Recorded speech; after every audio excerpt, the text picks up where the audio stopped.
And we're live! Welcome to StoryTime Chit-Chat, oh my god, 17th and 18th, because life has been kind of a tragedy this month, so things have been pushed back, moved around, and don't ask me if anything's okay, because it's... The answer is no. Yeah. But, we have this wonderful news. I have my new graphics card. And I'm already so in love with it. Because if you don't notice, my sound quality is better. Because it has this AI that's really awesome for broadcasting.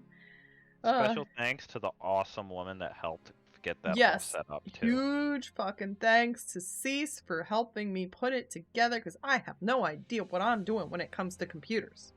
And huge ass thanks to my brother for the birthday present, for going in with me on, paying for it, and same as Cease, like, holy shit. Oh, my PC is so badass. The crap out of you. I feel spoiled. I honestly don't know how to feel about anything anymore. You should feel spoiled and you should feel loved, because that's what you are. But anyways, so tonight I'll be discussing chapters 50 through 55 of When Souls Awaken. There's going to be huge major spoilers for those chapters because it reaches a climax of one of the arcs. It doesn't deal with the aftermath of it yet, but which has a bunch of shit in it too. But this has like some huge things, and you're going to find out stuff like why why Larsolus and Viserys couldn't make Alora a mage. Like, we're gonna talk about that and stuff. So it'll be really fun. Really fun. I'm so excited for this one. So excited. Like, but me too. This is gonna be fantastic. I really can't wait. But so unlike usual, tonight I want to point something out, Amanda. Yeah. Your stream promo image thing right now shows the Jackbox Party Pack stuff for tonight's stream. Oh, it does! Let me just poke that. There we go. We're not doing that. My birthday was yesterday. I just want everyone to find out, and special thanks to everybody that was participating in that. Hi, Ren! Hi, Ren. It's good to see you. Wait, let me just fix that. You know what? Just enjoy this meme instead. Oh, perfect. Yeah. Perfect. Freaking love memes. We love Alora. Look at that. I just love that little smile that she's got. So, actually, you know what's kind of great is with, everything that happened. By the way, major spoilers, Ren, for these chapters. But with everything that happened, I mean, Alora got so fucked up, she's gonna get a new outfit. Because she literally cannot wear what she's wearing now after everything that happened. No, not at all. It's just too blood-stained. Oh, right, the blood. We don't need another one of those situations. No, not at all. Anyways, though, I'm gonna switch on over to the next spot. What is that? Oh yeah. This one. Oh, where is my avatar? There I am. Okay, I can't help but feel there used to be something over there that's missing, but I don't know what. I think it. Oh, because I used to have the chat box there, but I changed the way the chat looks now. Yes, you did. And also, you're going to notice, everybody, that I am invisible, and this is because I'm not at my computer. I'm actually at Amanda's house, so... Oh, my chat's on that side. Ooh. Sorry, I was just... Blood, I'm intrigued. Yeah, so there's going to be some major-ass spoilers. Pretty big ones, yeah. Sorry, I'm just... I'm doing a some little redecorating. Annoyed that my chat is on that side, and the title's on that side too, because I'd rather the title be on the other side. Oh. Okay. But anyways, we're gonna have some major ass spoilers, so let me just fix this because it's gonna drive me insane. Gonna drive her absolutely freaking nutty. Oh, and here's the other thing. Ready? You can't hear me typing. When I type. That's pretty great too. I mean, it might pick it up a little bit here and there when the AI is like adjusting to it, but still, it's so cool. I'm so excited. I can stuff my face. But yeah, so what overlay is this? This is chatting with co-hosts. Oh Mhm. god, why do I have so many overlays? It's the real question, guys. Because you have so many streams, such Tap a big variety. focus, WhatsApp focus, edit. It's going to be weird doing this with only one screen up too, because I'm not going to be able to follow you and the chat at the same time. Oh my gosh, you're right. You're right. So I'm probably going to have to follow I'm going to follow the chat mostly, Amanda, if that's okay. Yeah, I don't care. Just you know. I mean, I care, but like, you know. Well, it's just one of those I got to do what I got to do.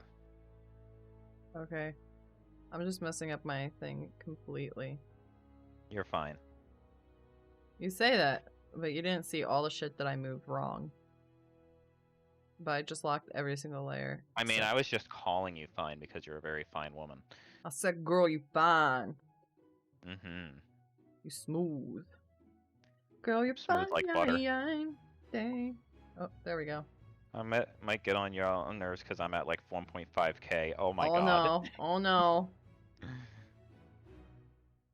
Oh, I made it now. I fixed it so you guys can't spam me with the freaking hydrate, yeah. Hydrate after Z kept hitting me with like 4 or 5 of them in a row. It was driving me insane. I was like going through a liter in like an hour.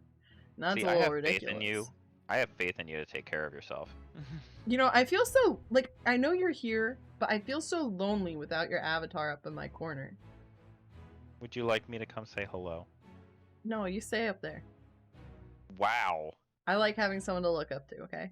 Okay. I understand. Anyways, so that's enough of me just bullshitting around. Anyways, let's start off with chapter 50. Woo! In Souls Awaken. Yeah, but Ren, I can only drink so much water before I get very nauseous. This is true. I can't binge water. It sometimes makes my acid reflux worse. But anyways, enough of my health issues. Yeah, after this stream, I don't think I'll be doing the anywho anymore because now I can finally put that to rest. I felt so dirty doing it up until now, honestly. God. And by the end of this, you'll understand why, if you don't understand why now. But, gosh, it's so... What is missing? I feel like there's something missing, but anyway, I'll spice this shit up too. That'll be my next update that I do for my Twitch.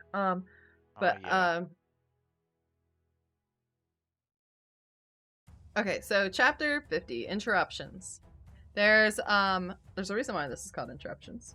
It's the sheer amount of cock blocking that happens. So anyway, so for appearing characters, I have Axis, Alora, Rune, Flora, and Basar. In God Chat, we have Larsolus, because of course it's Larsolus. I mean, Larsolus is number 1 in interactions, at least. He gets better with age. That's all there is to it. He gets better. He improves. He does. He's got great character development. I was just about to say that. I really love Larsolus' character development throughout this story. It warms my heart. Yeah, me too. So this chapter we start off with Axis having anxiety because he hates climbing trees and he really isn't a fan of heights. And he really just doesn't like the fact that Alora is up in the tree and not saying anything back to him. Not that he's even shouted anything loud enough for her to hear. He's just, he's getting anxious waiting for her down there. He's like, I don't like this. Meanwhile, Al is just like, yes, peace and quiet. The breeze through my hair. I'm not going to paint with the wind, but damn, it's nice up here. But, I love that. Either way, everything is fine. So Alora climbs down and rejoins them, but not until after Axis tried to climb the tree and fell because he sucks at climbing. So, anyways, there's some flirtiness that's, happens there. It's going on, and Axis is trying so hard to behave himself for the most part, but, he still can't help but tease Alora because he is addicted to the way she blushes. But you would be too. She's hot. However, Axis teases her a bit too far, and Alora gets all in a huff and just starts heading towards the mission. So she's like, "Fuck you guys, see you later. Don't be too slow." Screw you guys, I'm going home. Yeah. But then we got Flora telling him to go fix it. After that, she just shoves him towards her and be like, go fix it. She's been quiet for too long. Mm-hmm. So after the tension is settled between them, they end up at a small town where they get a room for the night. Axis and Allura starts preparing for the mission. And after some resistance, Allura gives in to Axis wanting to join her. And when they do eventually head out, and get a bit of distance from the town, she turns around, she faces them. She's like, what the fuck? Do you think I'm not capable? Do you think I'm not a strong enough woman?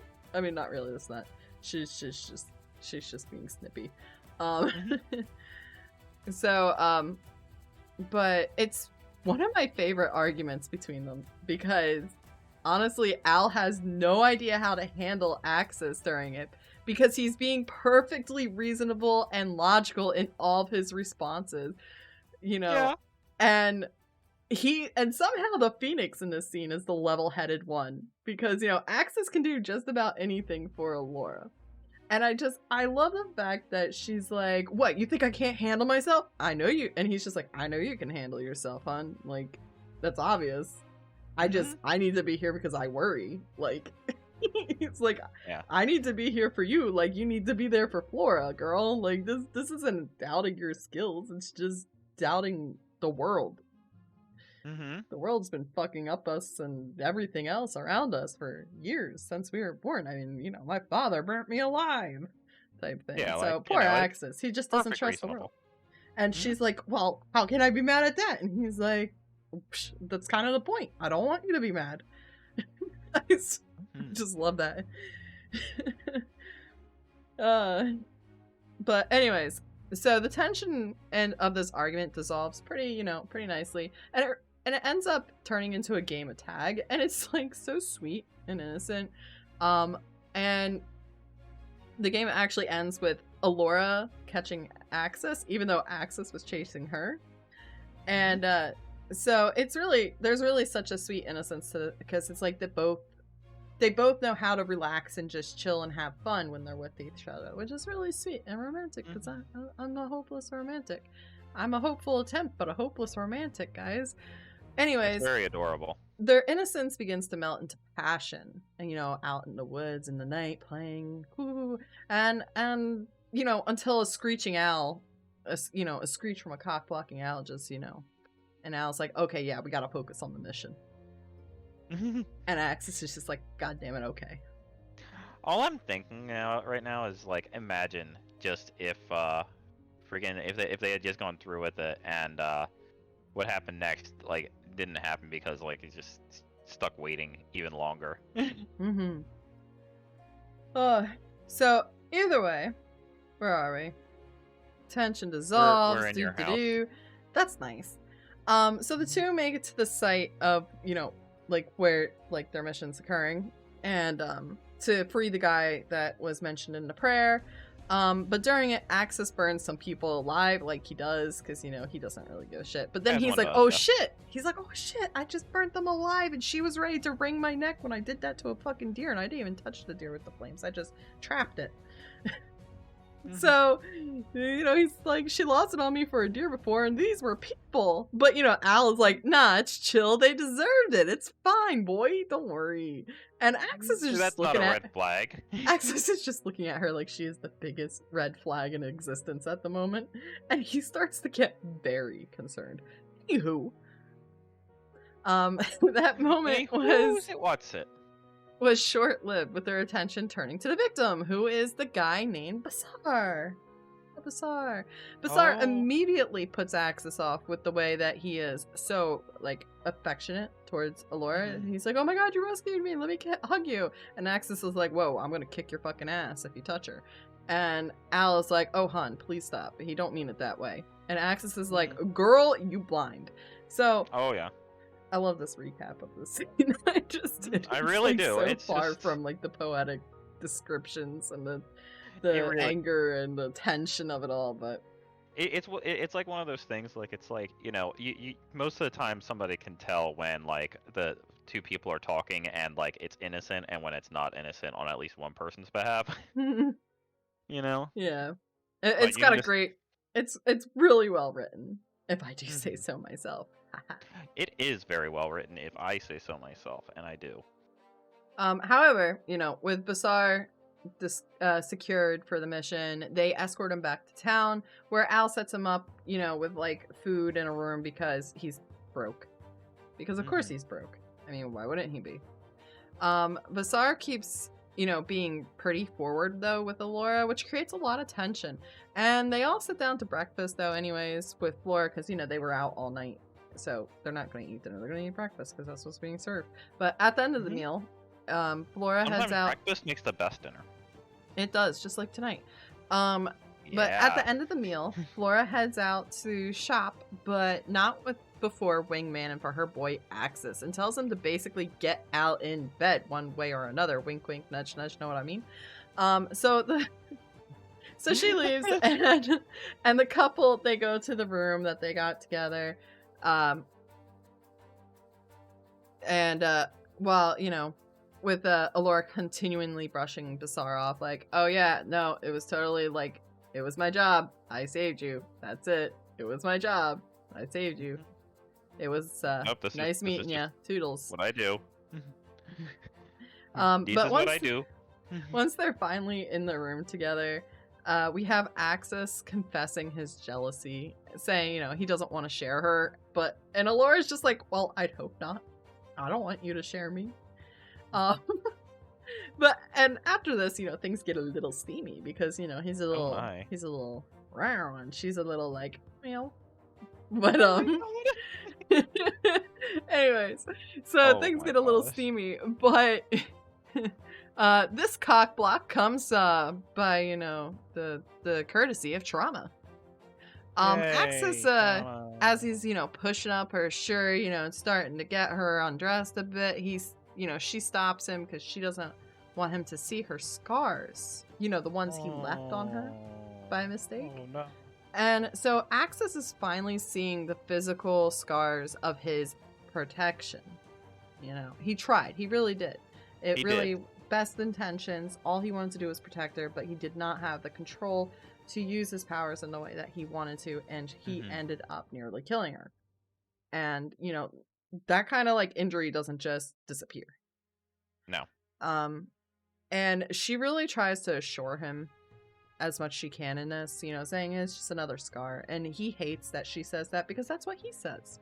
He's like, he hates it and he loves it. He's like, oh my god, she understands, but holy shit, she understands. Like, it's one of those double-edged swords, and it's really concerning. That's one of the big things I really appreciate in your story, by the way, with that, is the parallels between Allura and Axis, and the fact that what's another scar anyways is such a, like, common line for them, for both of them, that it's like, it's concerning, but it's like also like this, it's a theme, and you work really well with themes.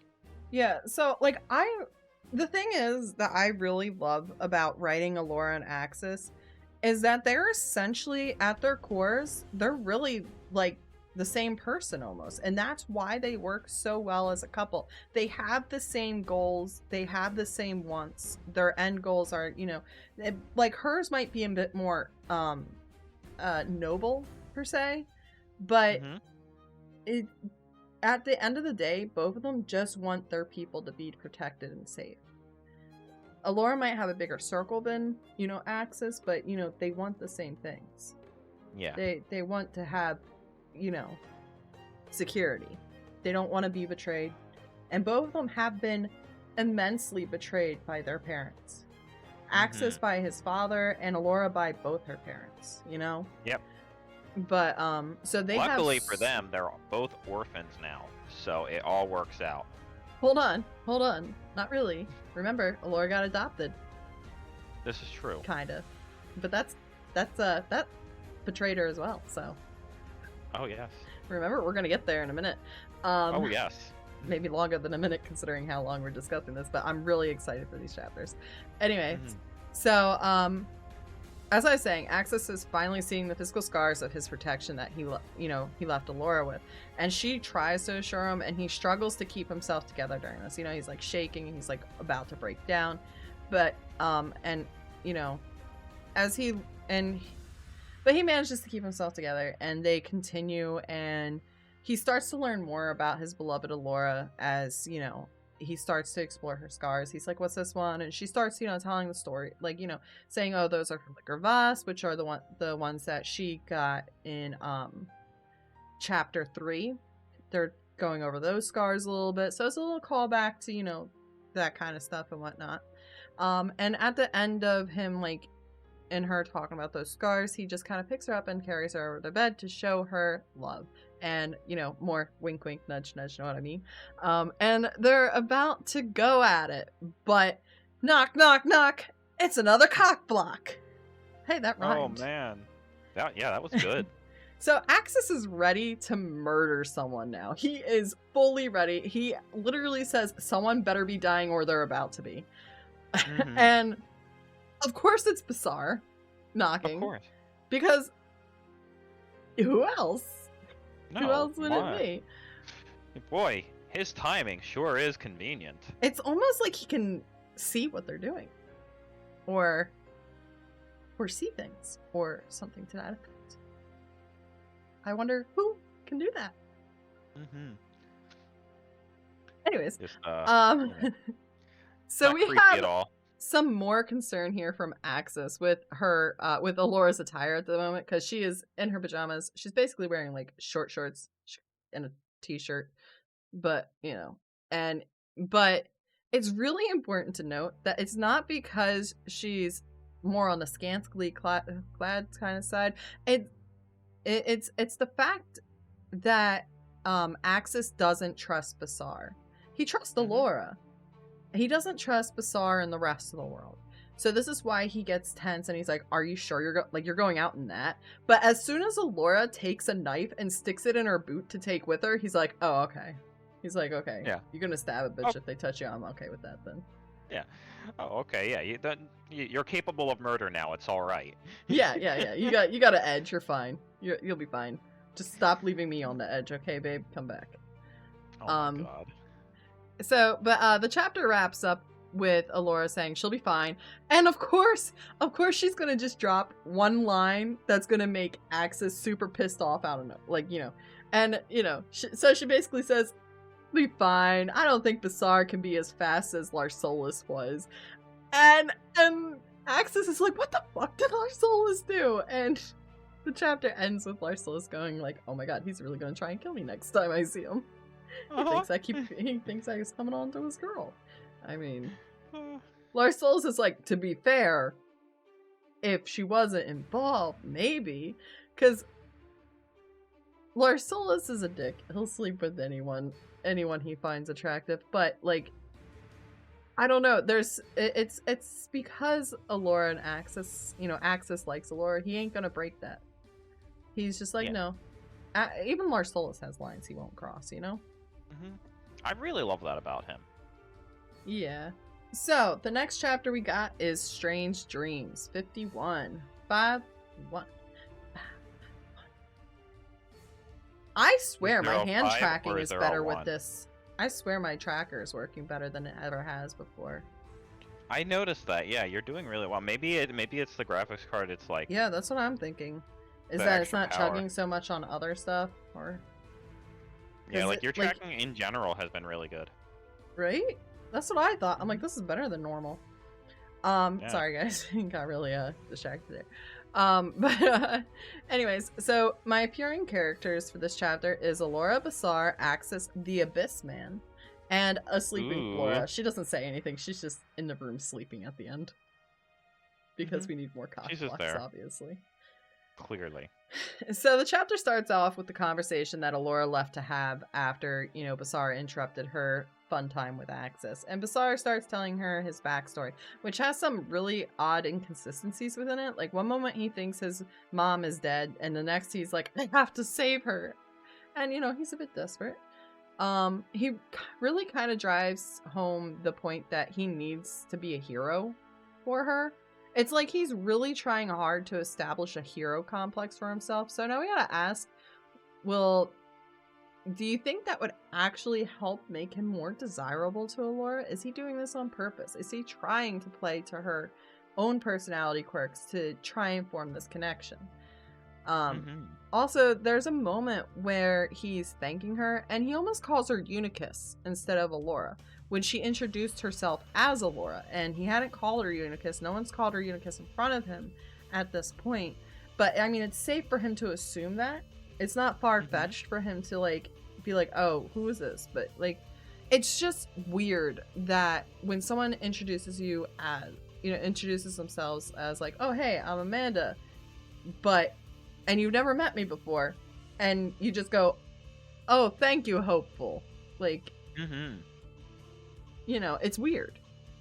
Like, if you met me in person and you just, like, randomly hit me with that when, but, now we can assume, like I was saying, we can just assume that he knows she's Unicus because of the reputation and what she did for him.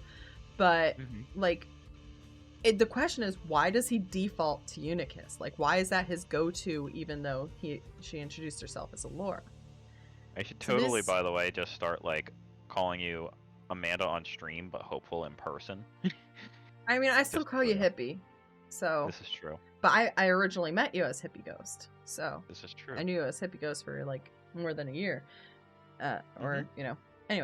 Anywho. Allura agrees to help, and then she returns to Axis.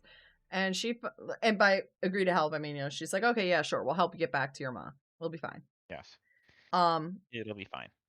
And she finds herself kind of wanting to pick up where she left off with Axis, but Axis is, kind of in the mood for it, because it's Axis. He's opportunistic. He's like, oh my god, the love of my life. She's so hot and she wants me? Yes, please. But, anyways, he's looking at her and he's like, holy shit, she looks like shit. She needs some sleep. So he's just like, how about we just go to sleep for now, hun? It's exactly what they do. Because how about it's important. It's important to take care of your partner. It's not just about... Axis does a fantastic job with that. Yeah, because it's about, helping each other and, sometimes calling each other out when you need to. But, I mean, here he doesn't even call her out. He's just like, how about we just sleep? Because, he's already seen that she just kind of goes with what he says. She's really not... He's already made the mistake of saying you look like crap once to her. Yeah. I mean, honestly... that she just told him to do stuff, but Yeah. Anyways, so now we get back into the abyss, where we see Allura destroying the light within it.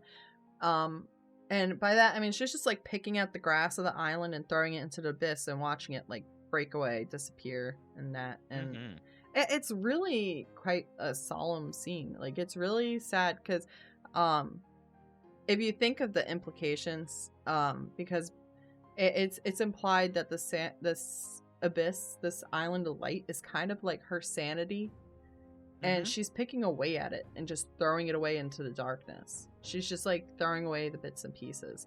So it's trying to highlight that self-destructive tendencies that she has,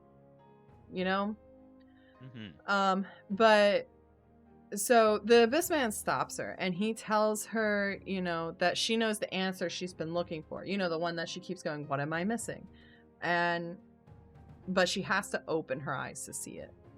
And this Allura, this version of Allura, seems to be a lot more primal in the Abyss than, conscious Allura.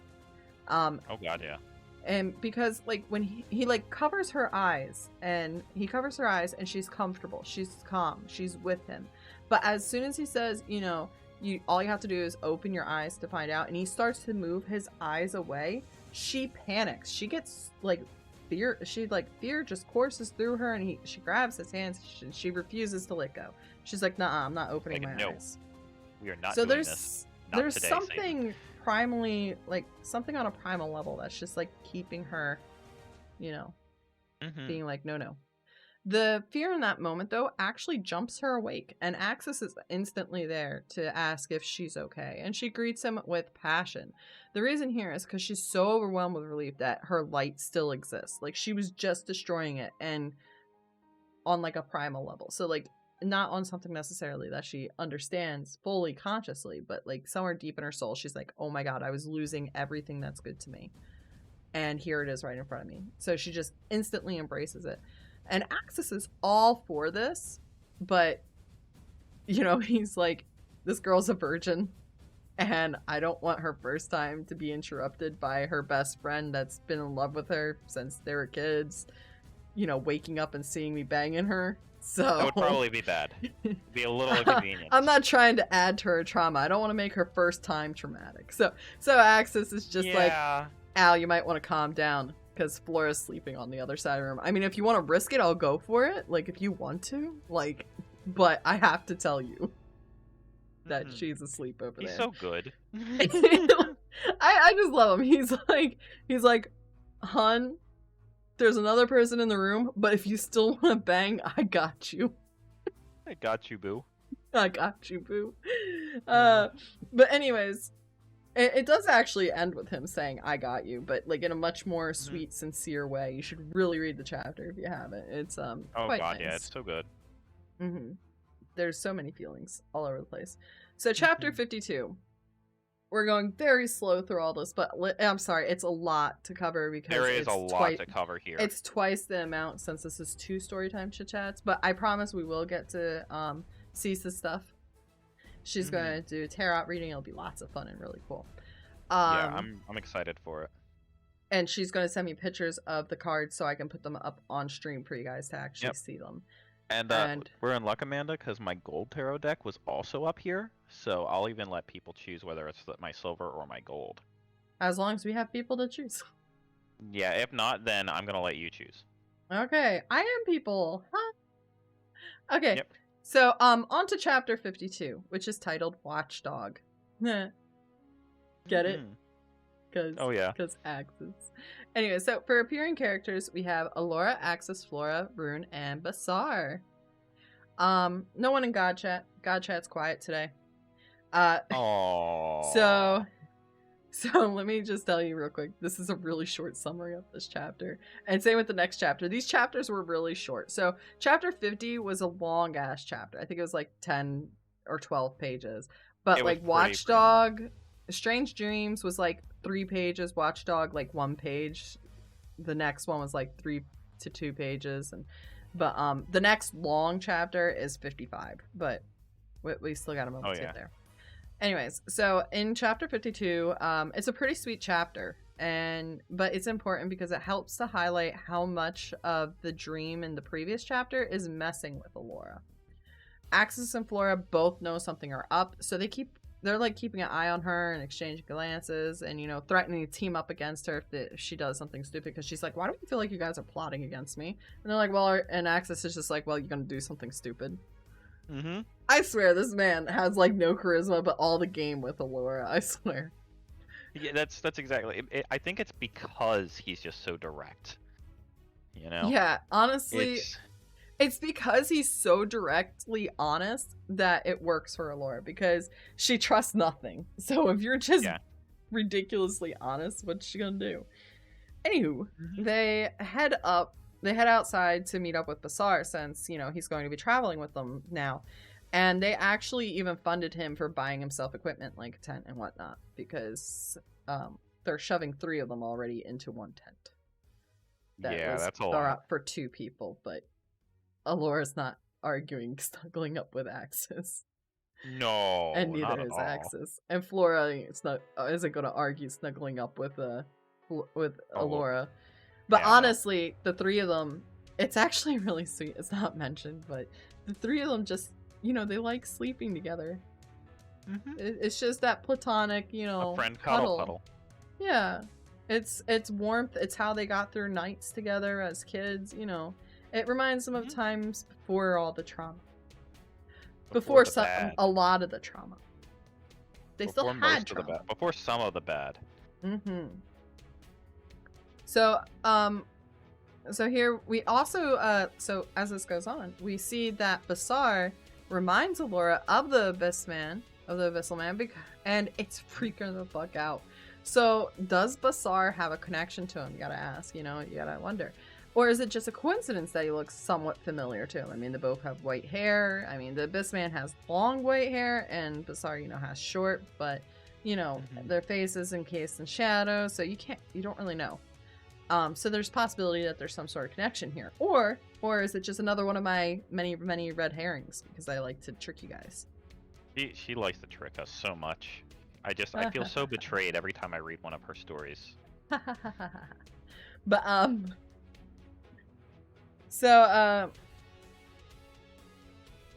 oh, what was I gonna say? Okay, so yeah, it's freaking her out. Axis, however, is just happy to see Alora treating Basar like he's the plague in that moment. And the chapter ends with Flora backing Axis's place with Alora by warning Basar to be respectful of their relationship, but of the relationship between the two. Of course, she does that by, yelling, "Watch out, that dog has a nasty bite," but, that's just Flora. If she can back Axis while giving him shit, she's going to. Mm-hmm. She does a good job at balancing it. Okay. So, for the chapter you've all been waiting for, Chapter 53, Stew, the Reckoning. Because, of course, I love how you wrote Strew, the Reckoning in the, Shh, I don't know what you're talking about. Leave my typos alone. Leave my typos alone. Me, huh? Why are you revealing my typos to the world? Love you. Also, if my Patreon people are interested, I could always make these outlines, available to them. This is true. Because, but then you might not watch the stream, but it's just a possibility. More content I could offer that I could actually manage to do. So, in Stew the Reckoning, we have appearing characters as Alora, Flora, Rune, Axis, and Basar. God chat's quiet because fuck you guys. Not fuck you guys, but fuck us guys. I don't know. I don't know who I'm fucking here. Anyways, so the purpose of this chapter... My mouth shut. The purpose of this chapter is to recapture and really show that the relationship between Alora, Flora, Rune, and Axis hasn't really changed at all. And that they still have moments together like they did in their childhood. And it's a very aesthetic, blissful moment of innocence, and Alora is just happy to watch Axis and Flora play. Now, so I do want to say that Alora sitting back and watching Axis and Flora do stuff is foreshadowing the future. So watch out for that heartbreak. Yay. It's not gonna go any of the ways anyone expects, I bet. I hope. So the nostalgia doesn't end here, just as, the title might suggest, Stew the Reckoning. And Flora sets to work on making dinner. Now remember, the first time Flora made stew for Axis, he made her cry. And so Axis can't help but taunt her about how horrible of a cook she was when she was a kid. And when they argue, Basar takes Flora's side. It's like he did so in an attempt to form a wedge between Axis and the group. It's like he wants to get rid of Axis. I wonder why. Yeah, gee, I don't know. So Basar is quick to aid Alora to, wherever he can. Like, he's like, "Oh, you're setting up the tent? Let me come help." He's like right on her ass. And the chapter manages to end, though, on a rather nice note, with everyone enjoying the meal and Alora leaving to, have a moment of peaceful solitude. Not in, like, a huff or anything. She's just like, okay, dinner's done, time to go chill and watch the stars. Things are nice. Yeah, it's like, it's a nice thing. It's a beautiful night. It's a beautiful night, isn't it? Anyways, but there's a moment in this chapter where it's, Axis is standing in a ring of fire and Flora has her shadows dancing and she's going, "Oh my god," like waving her arms all spooky and making spooky noises, and it's one of my favorite scenes. And I always imagine Flora in that scene waving her arms and going, "Ooh," like Sokka does in the Avatar: The Last Airbender when he's tripping on the cactus juice and he sees the mushroom cloud and he's doing that wavy thing with his arms. That's always what I imagine Flora doing here. That's pretty much what I imagine too. Anyways, so we get to move on to our next chapter, which is chapter 54, Blind Sights. Appearing characters we have here is Alora, Axis, and Basar. I wonder where Vernon went. They're still at camp. So no God chat again, but the chapter starts with Alora just chilling and watching the stars, and we see there's still like some sort of disconnect between her and the primal Alora of the Abyss, because she knows she has to open her eyes, but she doesn't understand how to here. She's like, she's not afraid. like the primal one is, and she's still questioning, like, what the hell?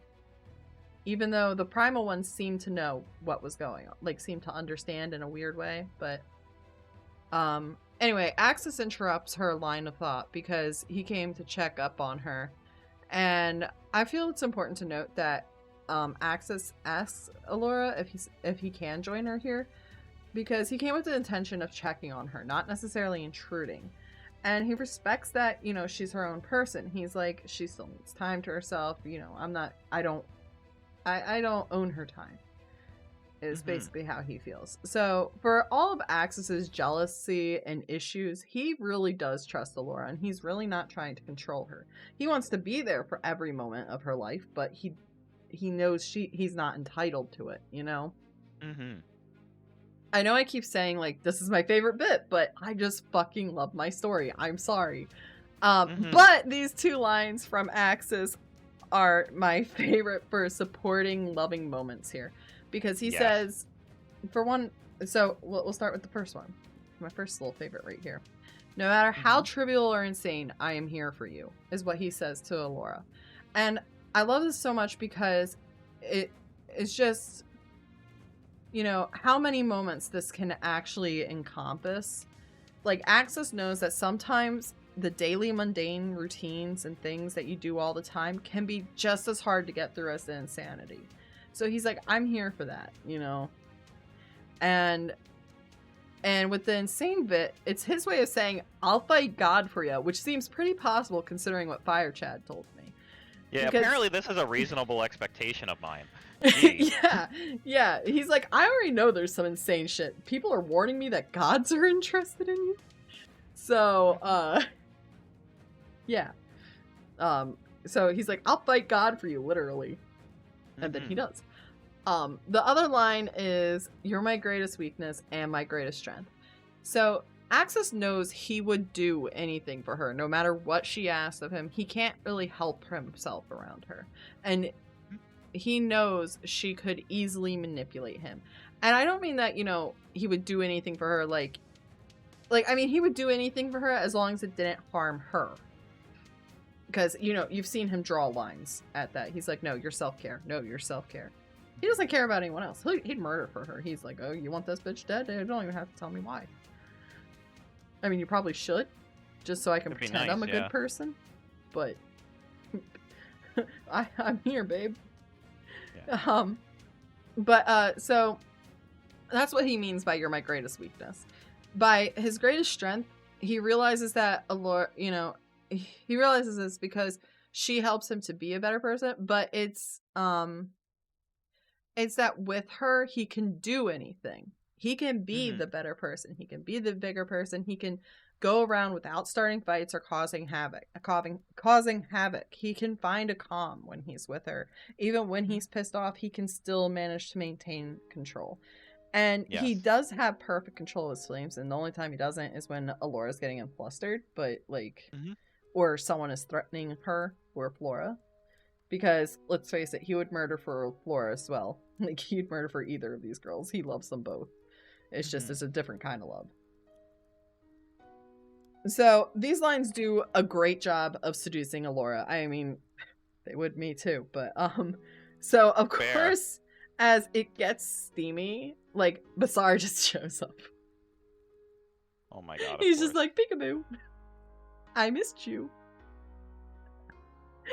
But Allura freezes up here because, okay, Axis's hand is up her shirt, which is unbuttoned, and she's like almost half naked at this point while he's feeling her up.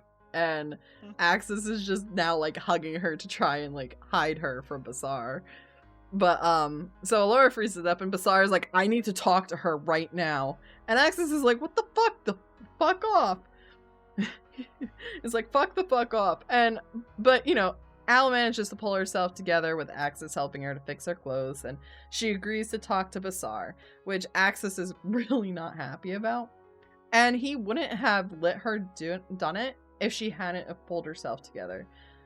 If she was still like all freezing up and like not being coherent in words, he would have not dared left her alone with Basar. But like, she pulled herself together, she seemed calm and a sound mind, so he's like, god damn it. He's like, I guess I have to. I guess Dang I have it. to let her because I trust her. And I think that Axis thinks that she has a chance of kicking his ass, like his own ass, but I feel like Axis at this point in the story doesn't believe that Allura could actually kick his own ass. So he's not, but he's like, she has the potential, but I don't know. I've been around the block. I've been around the block a couple times. Yeah, like he underestimates, like he's not fully underestimating her. He probably has a better idea than most people.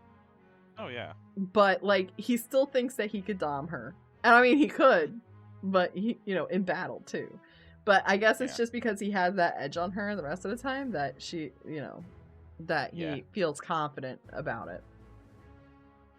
Anyways, once Axis is gone, we see Basar claim that Axis is dangerous. He's like, I see how uncontrollably his flames flicker, and, you know, that Allura deserves better.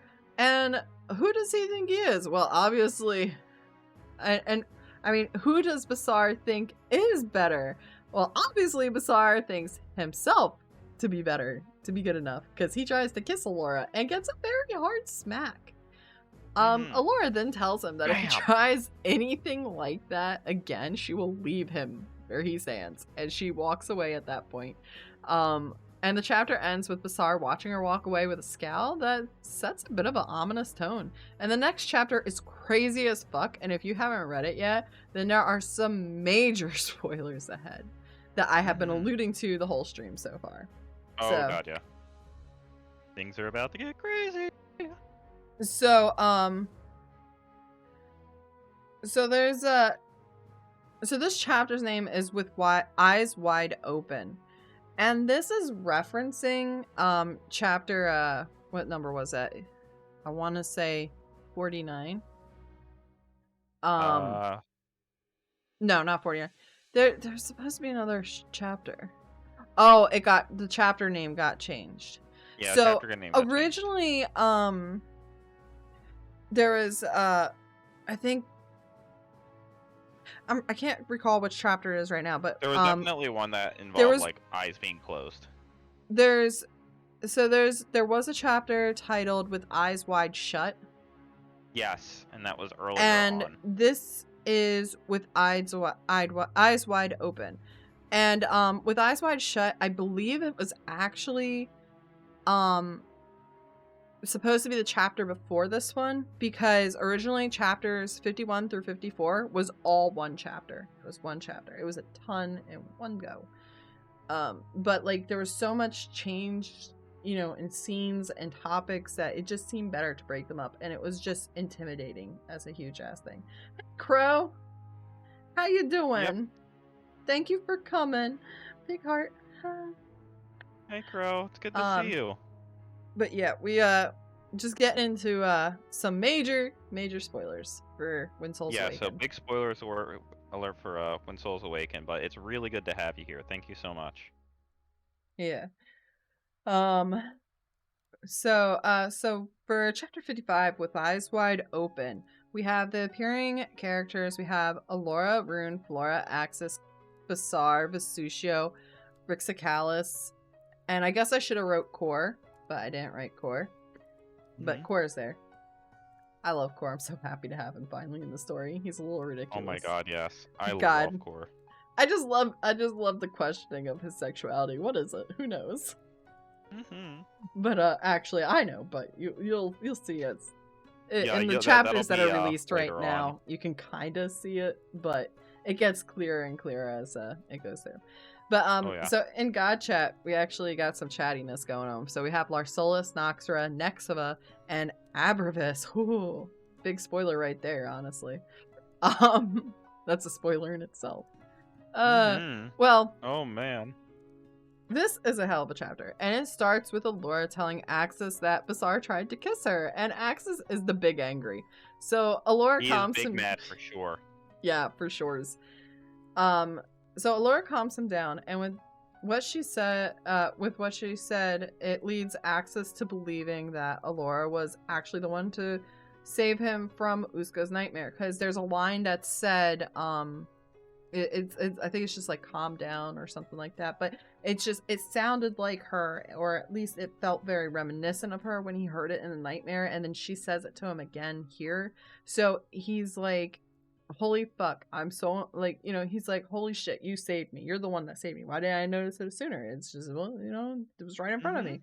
And so he's just like, holy fuck, I'm so in love with my hero. She's my everything. And Rune, is just, like, you can't steal my girl. And Axis is like, bro, I know you number one, but I'm gonna be at least letter A. And however, this wonderful loving moment between the three is ruined when Flora is heard screaming. And they rush to the girl to see her body being tossed aside by Basar, no less. Because, of course, Basar has to ruin every single fucking moment they get. Mm-hmm. Now, some very, very concerning things here. Number one, Flora. Is she alive or dead? Who knows? You don't know. Yet. Two, what kind of mage does Basar have to be to defeat the Guardian of Hell? Like, literally, the Guardian of Hell is Flora's best friend and is in her shadow all the time because they share a soul. And three, Larcella says you're biting off more than you can chew, boy, to Axis a little bit later. So it's really concerning. What is scaring Larcella's here? This is where shit really starts to go bad for Alora's sanity. This is a very broken moment for the girl. One of the very, very few lights in her life has just been extremely injured.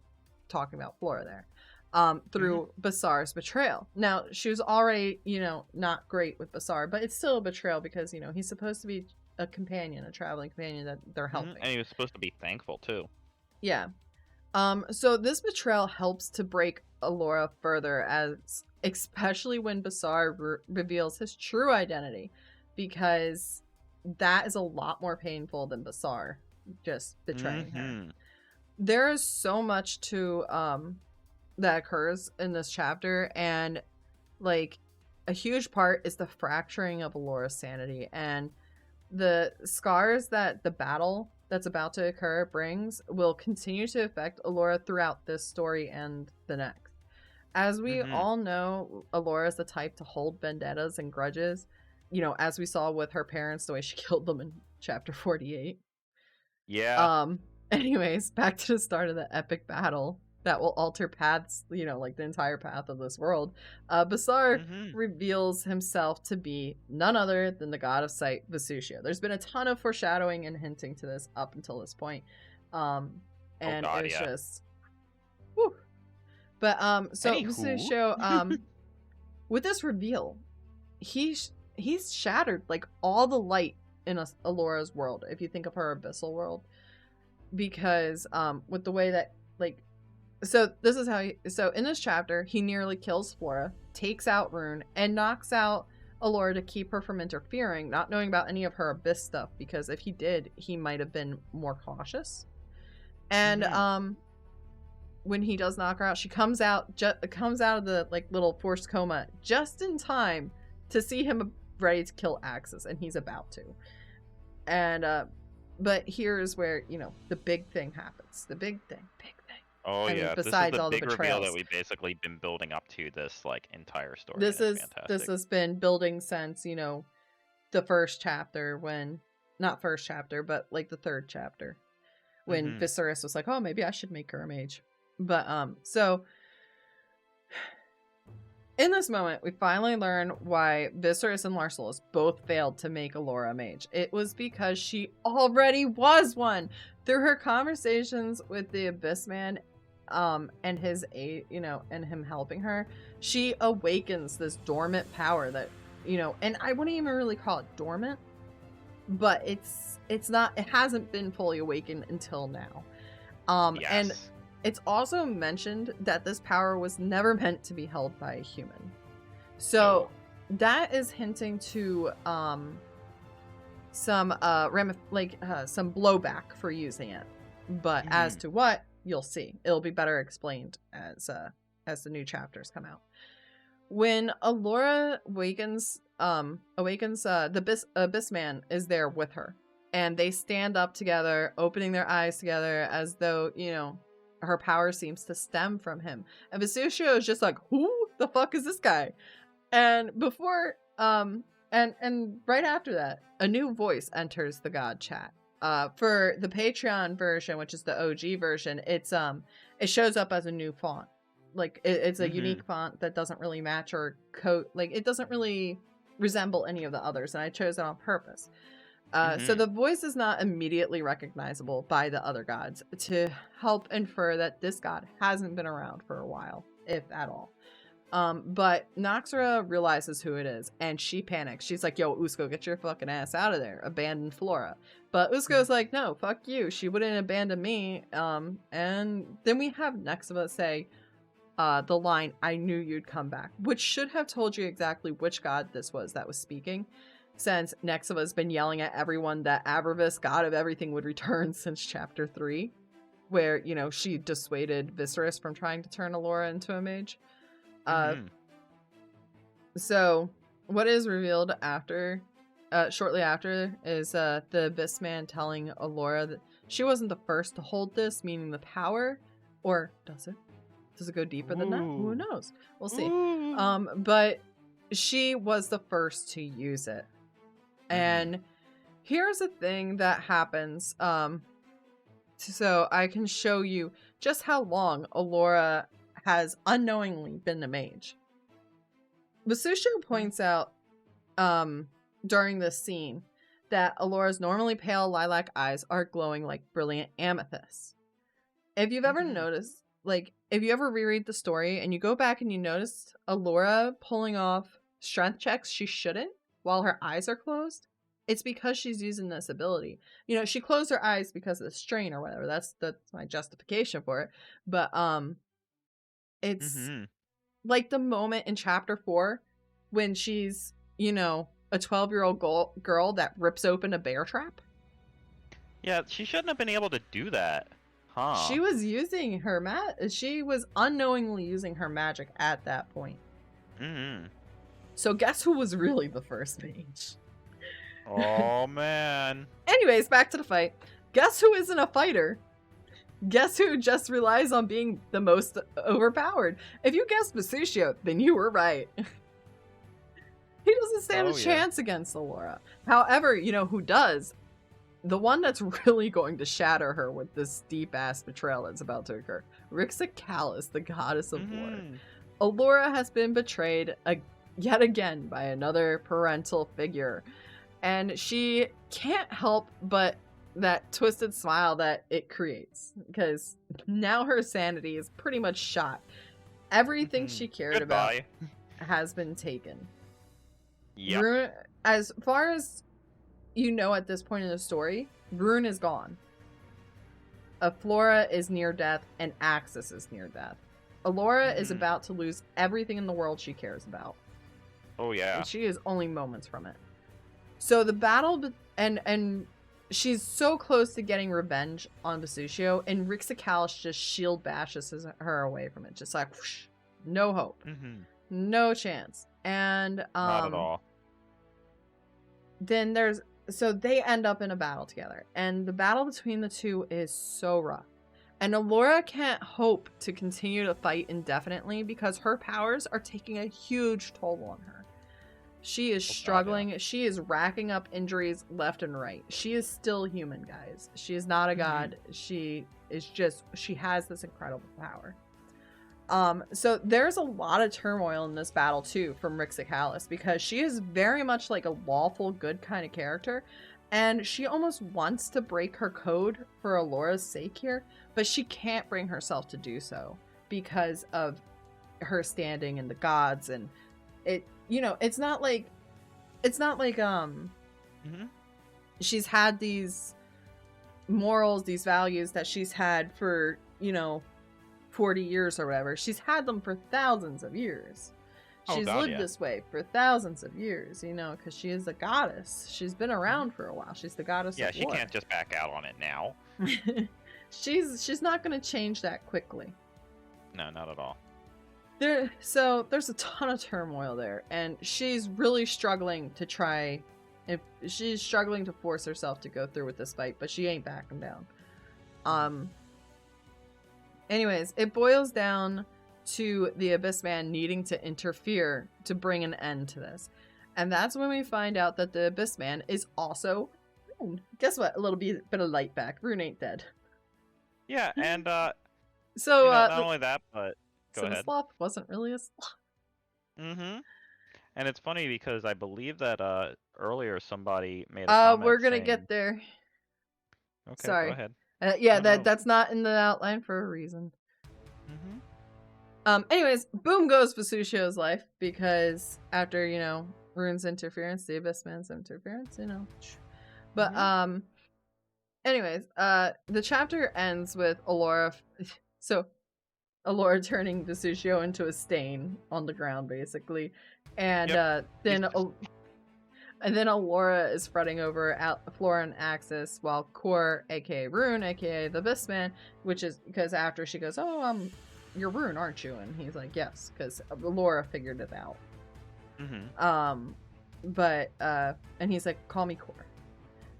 And so the Abyss Man is like, "You're going to go on trial, by the way, for you just murdered a god, so, but I got you, boo. It'll be fine." And if you want to know about the trial and how it goes, the conclusion is currently available for free on Tapas to read, and the next story update will be dealing with the aftermath. And will be available on July 23rd on Patreon, but July 28th and 30th on Tapas, provided there no more tragedies occur in my life this month. Yeah, provided that, we don't, have any more stuff, because apparently Allura's not the only one that has, tragedies occurring all the time. So I'm moving. So now we're gonna move on to questions, which these ones were submitted by the lovely Ruby, and they were really fun to answer, honestly. Oh yeah, wow, we got a lot of them too. So thank you very much, Ruby, for asking all of these questions. They're just fantastic. Yeah, we actually got questions for When Souls Awaken and Minding Empathy for from Ruby, but we'll be starting with the When Souls Awaken. Yep. You and good? Yep, I am ready. So, first question: pronounce Cormium. It's pronounced Cormium. I see. It means so it my is pronounced... heart. Aww. So just to get this straight, it is pronounced Cormium. Why you rolling the R? You're making things weird. I'm sorry. You're right. I should just say Cormium. Don't forget the silent, invisible P. That's right. Silent. So Cormium. Don't forget the D. Everything needs a D. Just kidding. Oh, don't worry. There'll be plenty of it. Oh my god. All right. GD, is it education, graphic design, or girl dick? Who knows? Girl. Okay, right. Next question. So Bizarre is a dick. I just wanted to put that out there. Thank you, Ruby. I think we all agree with that at this point. Anyway, so what is his obsession with Allura? Because she looked his way when he fed her useful information about home, or what? Well, I think we figured out that now, but go on ahead. So with Bizarre being Vesuccio, what happened was Vesuccio grew fond of Allura during the time she was training with Rixa. And if you remember, Vesuccio was the one to set her on her path of answering prayers. And he was also the one to name her Unicus. So it's almost like he has some sort of entitlement since he's like, I made her, she's mine.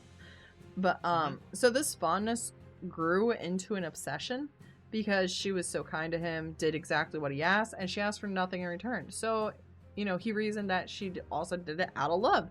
And the obsession turned very unhealthy with his god complex, because he is a god, fueling it even further. And he really did feel that he deserved to have her for himself. He's like, I fucking made her. Yeah. All right. Good answer. So, what does Flora normally wear while she's out? What's her color and her style? In the memes, I usually see her in black dresses. So, funny story. I realized that I didn't actually have any solid outfit design for her until I was actually drawing those memes of her and whatnot, which is really funny because that means she went through the entire story without me ever deciding what she likes to wear normally. But I can tell you that she's, she's fashionable. She really likes them, and they can also be practical, but she wants to look cute. And she's very fond of her skirts and dresses, and she does love a nice little black dress that makes her look sexy. But and plus it makes her hair really pop. You know, those bright pink locks against darkness. I think it looks nice. Next question. So, was it the soul door that Lars was trying to get to on Allura when he was all over her chest when she was younger? Yes, Larsolas was attempting to open the door to Allura's soul to alter it in hopes of making her a phoenix. So that way she would last more than a few minutes if he threw her, you know, when he throws her at Axis, because he had all the intentions, you know, of throwing her at Axis. Larsolas really wasn't trying to be a pervert in that moment. He was just trying to play matchmaker so he could use Allura to save Axis. But he's like, Axis is definitely going to set her on fire at some point, so let me make her at least a little bit fire resistant to that. So, you know what? Larsolas wasn't wrong. No, he wasn't. But Allura still survived. Next question. Was Kor dormant in Rune, or was he just being a sloth the whole time? Kor was just being a sloth, and there will be more on this later, too. This will actually be, there's a whole thing to go through for that. So then did Rune know which prayer she needed to go on next because he had some insight due to being Kor? Yes! Yes, he did! Next question. Has Rune ever told Allura who he really was? No. Kor has never revealed himself to Allura in his human form before Chapter 55, and Allura never met him as the Abyss Man until Chapter 49, which was Dark Lights. It was the first dream that, the first Abyss dream thing. So his first appearance is also his first appearance to her. At least in that form. Yes. So, was the place where Allura visited in her dreams her Sanity Island, or was it something Kor brought her to when she was a kid? So this is what this Sanity Island is what I refer to as the Abyss, and it's a safe harbor for Allura, and the island represents her mind or sanity, like you're saying, and it takes a specific event to take her there, which will become clearer later on. So we'll get to know more about the Abyss later in the story. Excellent, excellent. Okay. So did she end up killing her whole family? At this point in the story, Allura has killed her entire biological family. She didn't have any siblings. She just had her parents, and she's killed them both now. Yep, so that would definitely do it. Yeah. So was that the village she was born in, though? Yeah, I forget which chapter number it is that it's Scarred Trees, which was chapter 48. Yeah, so that was the village that Allura was born and grew up in. Okay. And we will see more on that later on in flashbacks and whatnot. We'll learn more stuff and things to make it even harsher. Because I'm a horrible person. So, did Kor choose her before she was born or when she was a child? And why did he choose her? So, I love this question here, but the answer is that it'll be revealed later on in the story. I just want everyone else to be wondering those things too. Fantastic. Now, was Allura's coloring, the purple hair and eyes, due to the god's influence? The Ruby refers to him as a god. So, and her powers seem to show up as purple? Nope, but that would have been a lot better of a reason than I just really like the color purple. Amanda really loves purple. Every time I ask her pick a color, she picks purple. She's like me with teal. Purple. It is. All my hopeful attempt. And what sort of powers does she have besides being able to kill a god and harm gods? Would that be overcoming damage reduction, or just super strength, or like God's touch? So it's unclear the limits and capabilities of her powers, but I will say, what I will say is that she can harm and kill gods because of Abravis's involvement. After all, Axis, Flora, and Usko didn't really do shit to Basucio, and she turned him into a pancake. Like, she turned him into more than a pancake. Mincemeat. Or less than, rather. Yeah. She broke the ground, too. Yeah, she did. Alright, so these questions are also from Ruby, and they're from Minding Empathy. Which is my very gay other story. I say very gay. Extremely gay. All the characters are gay. The majority of the characters are LGBTQ. Yes, fantastic. Blah, blah, blah. Yes. So, how many And the main character is Pan, like me. Aww. Yeah, it was funny earlier. We while we were finishing up dinner stuff, she made a joke, or she said, "Wash the pan," and I made a joke where I was like about to take the brush over to her, and she was like, "Stop that." All right, hit me with the first question. All right, so questions promoting empathy. So, how many races are in this world? There are currently 4 races in this world. We have, we'll start off with the Ethereum, which is the closest to human you'll get. The difference between, I made them their own race because they have like a whole nother system in their body. You know how like there's the central nervous system, the blah blah blah, somatic, blah blah blah blah. They also have one that is a mana vein system, kind of like the idea of like, oh shit, I'm blanking on the stuff. But it's like another network of nerves or veins, I should say, because they're actually carrying mana through their body. And then the next race is Gemelin, which is a race inspired by chameleons and dragons for me. And within the story, they're considered cousins to the Octum race.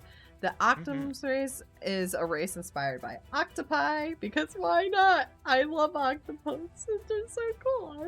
They are pretty legit. They are not hentai tentacle monsters, though. I will tell you that already. They are just smooth and shiny, and they can breathe underwater.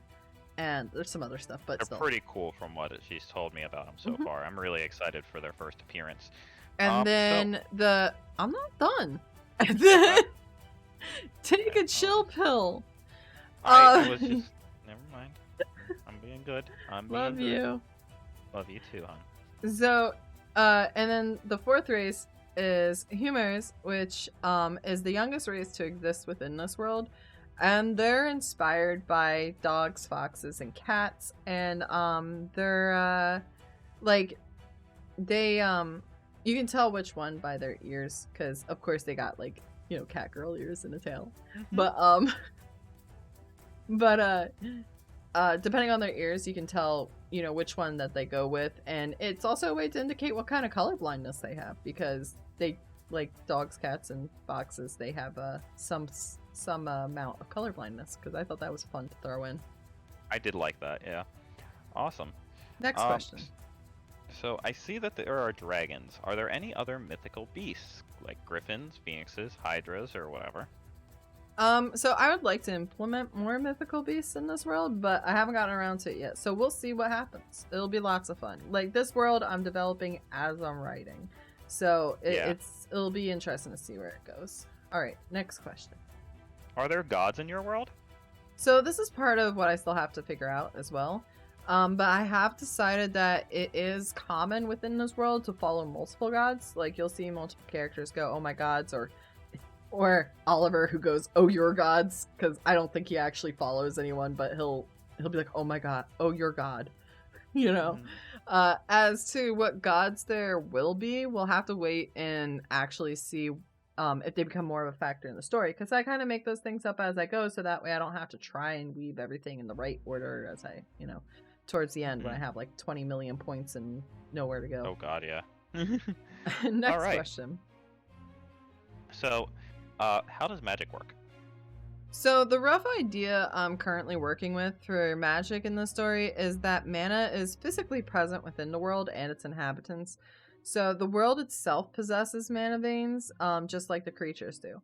However, some beings don't possess strong enough mana veins to actually cast freely, like Carter can, like as he did in one of the earlier chapters when he, you know, enchanted the dragon and everyone on it. While others have such overflow that they have to constantly temper it and keep it under control, like Eleanor does. The inspiration of how it works is kind of comes, you know, a bit of it comes from the biotics in Mass Effect, but it's higher fantasy than that. And I am still developing how magic functions in the world, but I have high hopes for it, and my intention is to keep it diverse within its abilities and whatnot. But you can kind of think of it like a video game where you have like a health bar, a stamina bar, and a mana bar. Not that they can see these bars, but no, not at all. But when it comes to the potential for the amount and strength of the casting, I haven't really decided if the types of magics are passed down genetically or not, but that is definitely the way I'm leaning with it, especially with Carter and Oliver both being enchanters, which also brings up another fun bit. that's good to elaborate on, because even though that they are both enchanters, they can't do the same magic. Because Carter is an organic enchanter, meaning he can enchant living things to have magical properties and effects, where Oliver is an inorganic enchanter, meaning he can enchant non-living things to have magical effects or properties. And that's all the questions I have for When Souls Awaken and Minding Empathy. Minding Empathy, I don't have the date written down. If you're in the Discord, you know when all these updates are coming up. Yes. Anyways, we're gonna move on over to Cecilia's time, because I've only spent, an hour and 15 minutes talking about When Souls Awaken, but this is a double feature, so that's actually about right. Yes, it is. So, oh, that's not the scene I wanted, but I'm upside down now. Hey. Hi, welcome to Upside Down World. So we're gonna put pictures down there. She's invisible right now because she's at my house, so she doesn't have her avatar set up. Yep. Hey. Ruby, you made it. Awesome. And you know what? This is you. Makes it after I finish answering all the questions. Yeah, Ruby, you literally got here as soon as you finished answering all the questions. That is very ironic. Like, we literally just finished going over everything. Yeah, so, I just finished with all of When Souls Awaken. Yep. I'm glad you heard just it. At the end. Okay, well, we're glad to have you. And Crow, I see that you're still here, which is fantastic, because I wanted to... Oh, okay. Okay, so I'm glad you're there. Yeah, awesome. We really appreciate that you're both here. So today we're going to do a very special edition of my half of the Athenian Tale stuff. So, as everybody knows, I am also a witch, in addition to an author. And I thought we'd have a little bit of fun with my new tarot deck that I got. I finally got the tarot deck that I've been talking about for months, that I've been looking forward to getting for months. It's my normal tarot set. It's from Normal Horoscopes group, and it was published by the Publishing Goblin, who she has run a couple of really fantastic Kickstarters. Can't thank her enough for just how awesome these decks are. They're just really beautiful. In fact, I'm actually going to... So, we're going to be doing a special audience participation thing here. So I'm going to send a picture of the two decks, okay, first. And we're sending them to Amanda, who's going to put them up on the screen. Yep. So there's the silver on the left and the gold on the right. I'm sorry that's not centered quite, but that was just because... You're going to have to give me a moment. Yeah. But, so, while she's taking care of that, for Ruby and Crow, I'm going to, since both of you have read some of my stories, we're going to let you, as members of the audience, choose which of my characters I do a tarot reading for. And we're going to see how accurate it is. Okay, we're going to have some fun with this. So, whichever one of you is first, we'll see what's going on. If both of you pick a different character, then we'll let Amanda be the tiebreaker. Okay, so Crow suggests Farron, who is one of my favorite characters, and he's got a lot to his story, so there's a lot of potential here with that. And Ruby says Brune. So here's the cards. Fantastic. So those are the cards. So the silver is on the left, the gold is on the right, and after we have our tiebreaker, which is Amanda, for whether it's Farron or Brune that gets a tarot reading for, the two of you get to choose between silver or gold. Oh gosh. Oh no. I think I have a I will say I did. Oh, and Ren's back. Okay, Ren can be the tiebreaker. So Ren. If not, that's fine. I can. Yeah. Ren, if you have a character you want to hear, sorry, go over it again for Ren. So, I'm doing a tarot reading for one of my characters, and I'm going to let you decide, or you're going to help decide which character we do a tarot reading for. So, Crow suggests Farron, Ruby suggests Brune, but you can also suggest a different character, if you've read any of my stuff. So, I'll give Ren a moment to respond, and if she doesn't know or doesn't have a vote, then Amanda, I'll let you be your tiebreaker. Crow will be odds, and Ruby will be evens. Okay. Oh, I mean... Aaron? You mean Farron? with an F? Unless Or she meant the storekeeper. Oh, wait, are you... Shopkeeper. Oh, are you referring to the shopkeeper, Ruby? Aaron from the shopkeeper? I'm just making sure that I have it right. Yeah. She wants Okay. shopkeeper. So it's between Farron and Aaron. Okay. Do we want our sad boy or do we want our Farron will be non-binary? even. I mean, Farron will be odd and Aaron will be even. All right. And it's odd. Okay, so we're doing a reading for our lovely little trauma puppy, which is Farron. So now we get to decide silver or gold. So Crow, since you picked Farron and your choice 1, I'm going to let Ruby pick So since you're choice 1, Ruby, you get to pick the color, silver or gold. I have 2 chats up on this. That's so funny. It is pretty funny.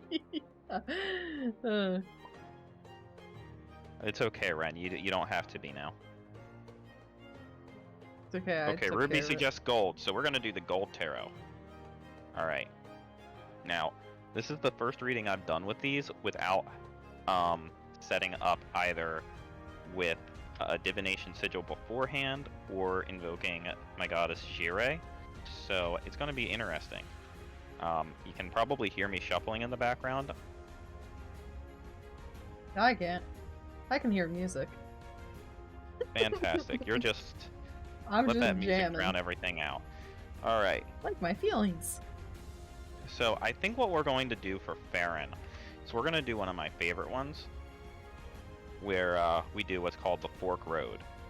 Okay, so it's going to be It's going to be 3 cards and then 2 paths, and one path is one way, one path is another choice that he can make. So each path represents a possible road he can go down, and we're going to see what roads possibly lie ahead for Farron. So I'm going to go ahead and flip the first card. Why is this Also, for the purposes of this one, for this particular reading, I am not doing flipped cards. I'm just gonna read them as if they came up normally. I say that and then every card comes out flipped, so that's interesting. It's just got a fudge with you, that's all. That's exactly what it is. Alright. Okay, why is it showing up twice? I don't know why it's showing up twice. Alright, so and I am gonna go ahead and send the next picture. I tried to fix it. Alright. Everyone's saying rip in the chat.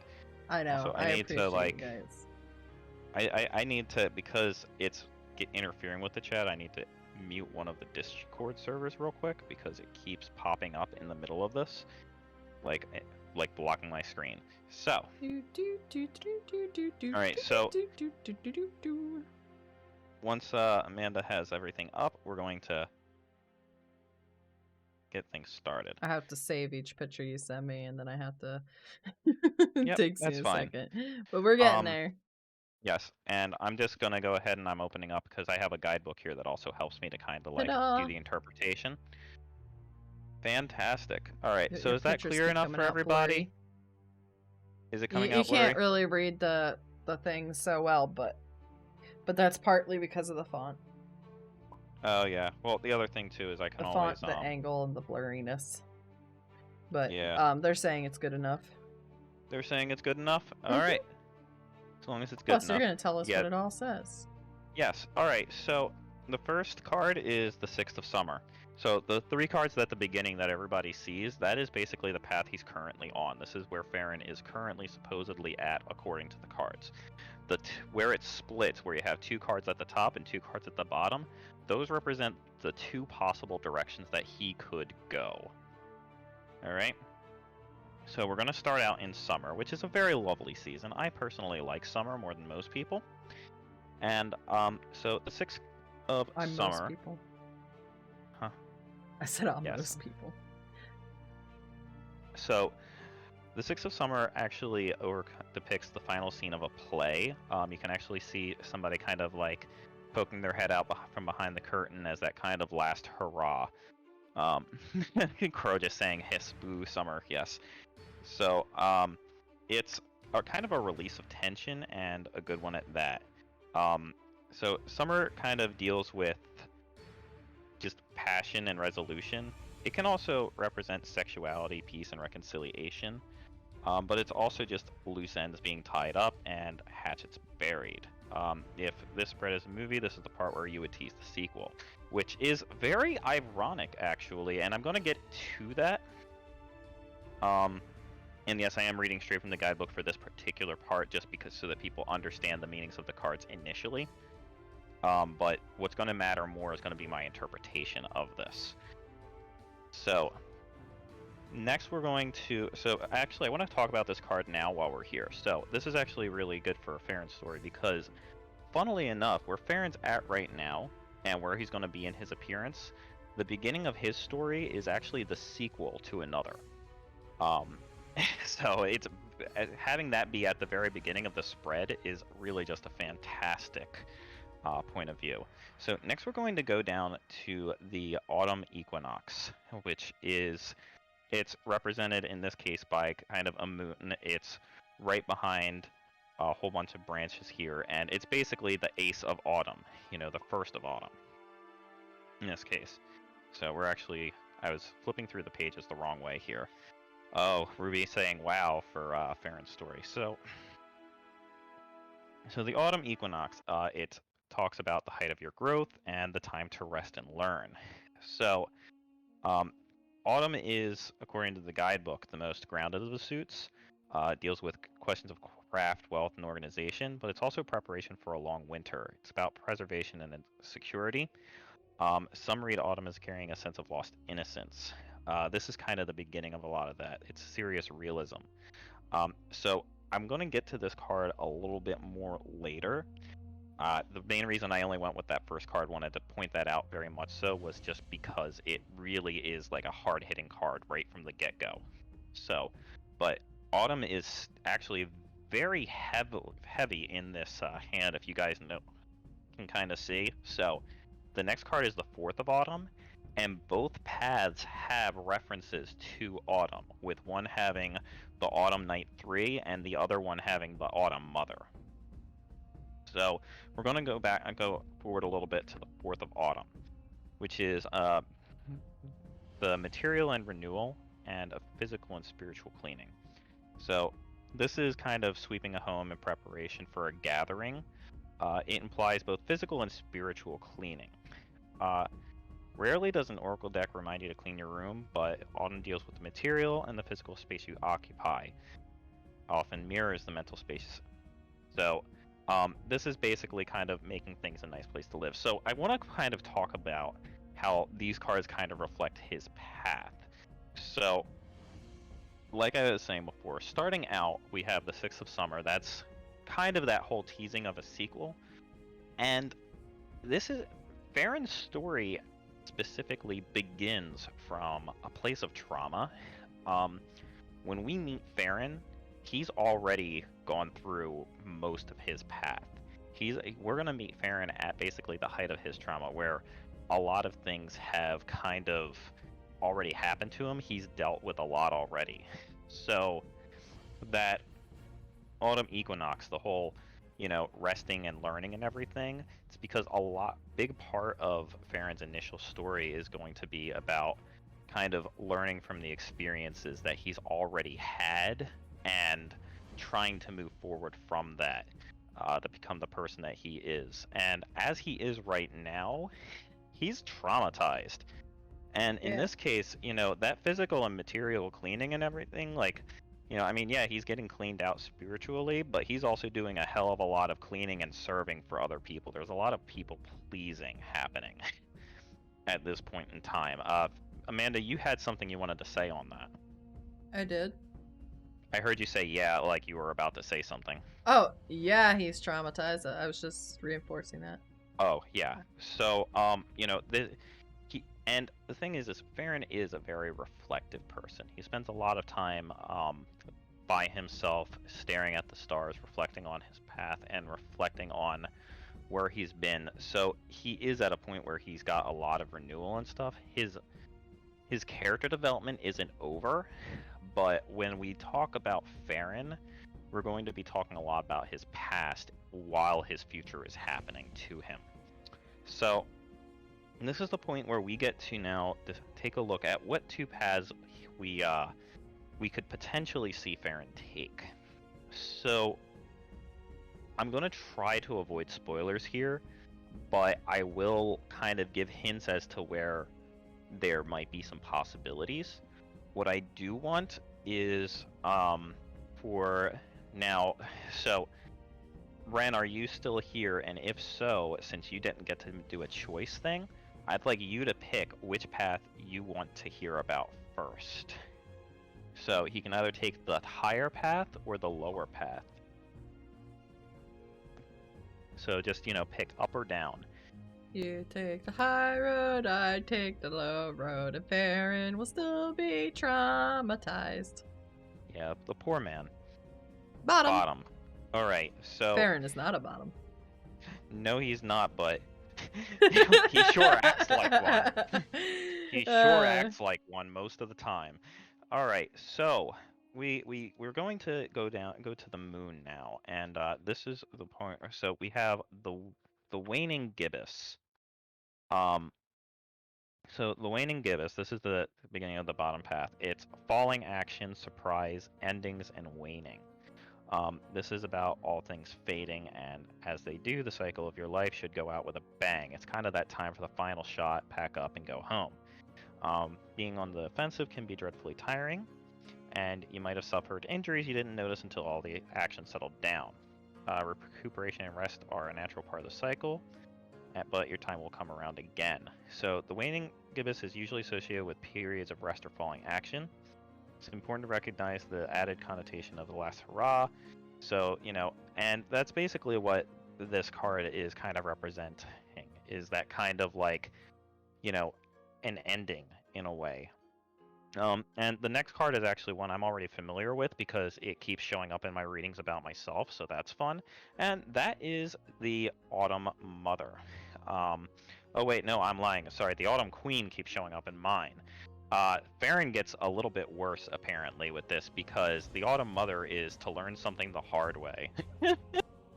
So, it's definitely a slap in the face, but we'll see what happens here. So... And Amanda, I'm still coming through okay, right? Yeah. Okay, cool. So, the Autumn Mother has lived for ages. She sits in bed, reading from some ancient book. She's a stoic figure, one of temperance and realism. And so, it says here that the Autumn Mother is the epitome of knowing something to the point of simplicity and elegance. She's not a teacher, but her knowledge is more intimate. The Autumn Mother is the sort of lesson you can only learn firsthand. So this is kind of this path here that he could potentially take. It's essentially one of kind of a restful ending, but at the same time of learning from your experiences, in my opinion. And that's where I would get from this reading. And Farron certainly learns a lot from experience. He will listen to advice at times, but more often than not, he's definitely a learn by doing type of person. And most of the lessons he's learned are ones that kind of had to get beaten into him, fairly literally in some cases. And a lot of one thing I kind of want to mention with my characters is all of their trauma, it happens for a reason. So this is kind of the more restful route that he could potentially take. That kind of like, in my opinion, it kind of has that whole like. That final push, but then afterwards, my fighting is done. I'm learning my lessons, and it's kind of like, this is my ending. But there's another possible path that he could take, and we see that it starts out as not a very good possible path at starts. This is one of my favorite cards, and I referenced it earlier, Amanda. So, yeah. The Autumn Night 3, this one has a very simple message. Take the bastard with you.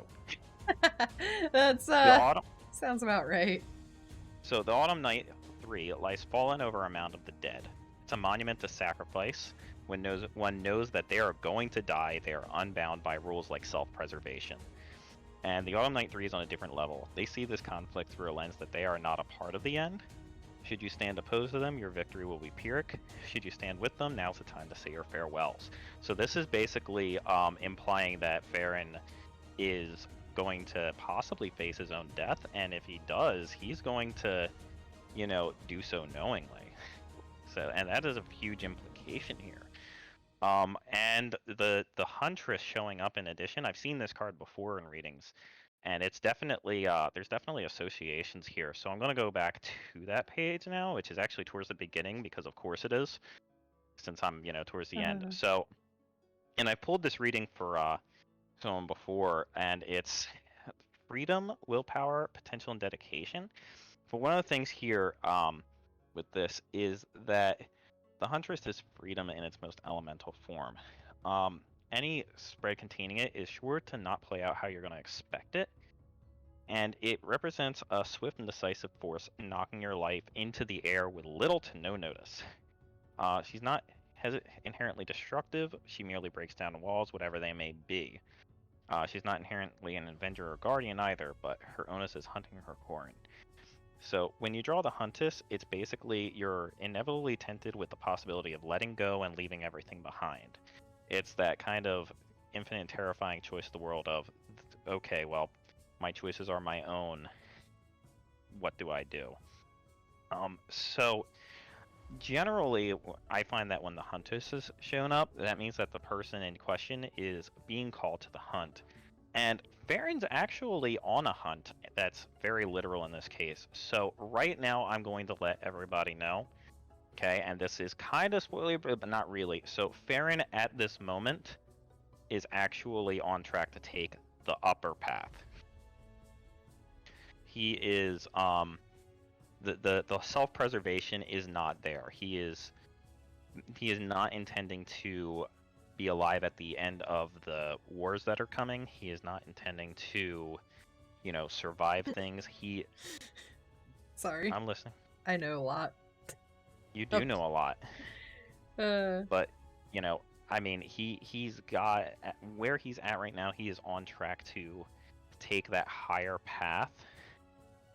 Yeah, if he faces his own death, he will have to let go. That's right. And, I will say that it's going to be probably both paths have accuracies within them, and he does have the potential to have that whole restful, more of a learning my lessons and kind of going out with that last hurrah. But right now Farron is, for as kind-hearted and as gentle as he is also very vengeful in a sense. And one of the things that you're going to find when you all finally meet him is that his primary motivation is a hunt. There are people that he is hunting down, and his intention... Huh? Sorry. I'm like, Laura and him should just get together and hunt down people. Have fun. Absolutely, they should. We actually have almost had a collab like that. But Farron's big thing is he is... So there is a certain type of knight in Aphing. And this is not really so much of a spoiler because it's something he talks about right in the beginning. But there's a certain type of knight in Aphing that his mission is essentially to hunt down every single freaking one of them. Mm-hmm. And he is on a quest for that. Yeah, he is. So he is part of the hunt, and he does that hunt. He is on that hunt without any qualms about self-preservation. He does not care if he is alive at the end of it. He has something he wants to do, and he wants to see it through. So right now, I could personally, unless like major changes happen to him, which right now are very doubtful, it's most likely he's going to be on that higher path that you see listed here.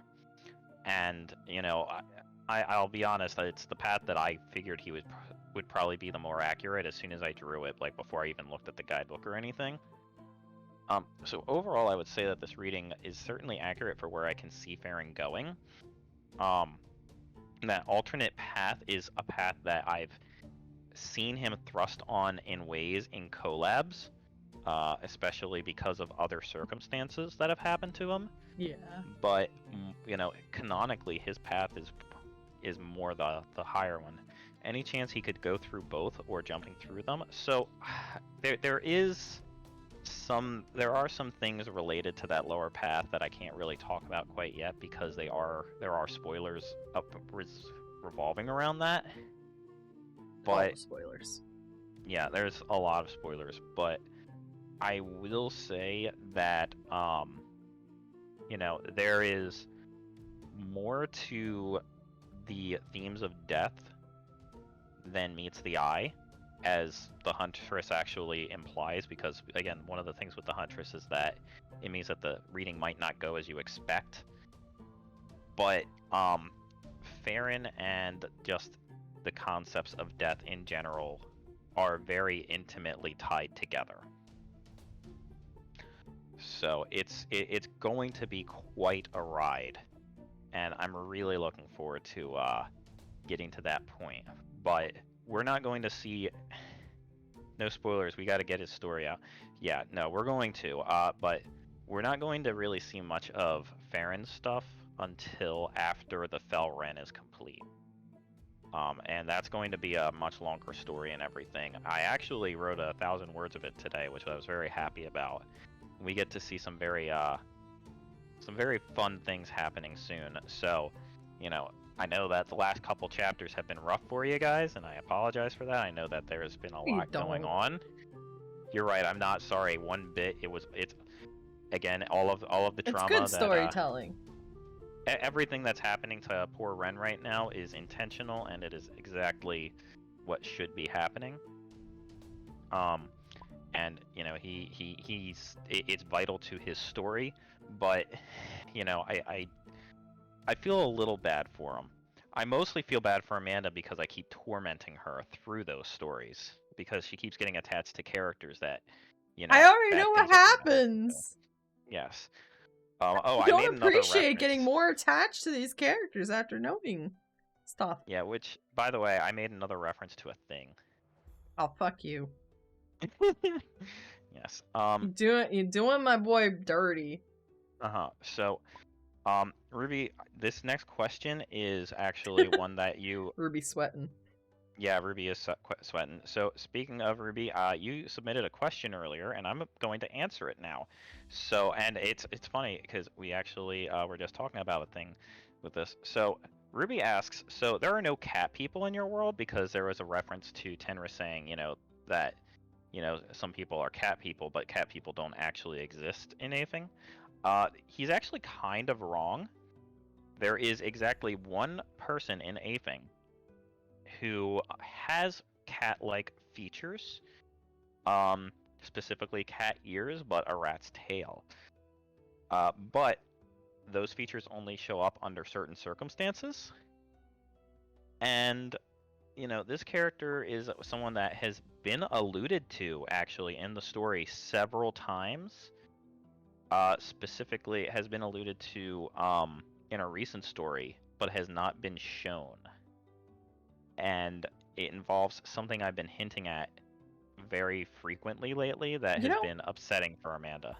I think my mic, the noise filter is taking away my huffs at you. Just know that I'm sighing very exasperated at you multiple times. Yes. So if you're looking for a reason to reread through the Fell Ren, you might want to pay attention to some extra details that I've just kind of thrown in. Oh. Because, huh? I just want to ask Ruby. Ruby, were you probably missed the part of when I said the reasons to reread When Souls Awaken, right?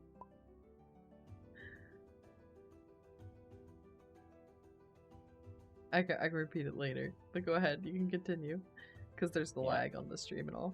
Yeah, there is the lag on the stream and all. And so I'm putting away the cards real quick. But, okay, that's what I thought. So while yeah, Ruby missed everything. So it's go ahead. Okay. Well, Ruby. Back to the spoilers for When Souls Awaken. It's spoilers for the stuff as long as you read up to, the chapters that you did. I'm just saying. Alora, this isn't the first time she's used her freaking powers, girl.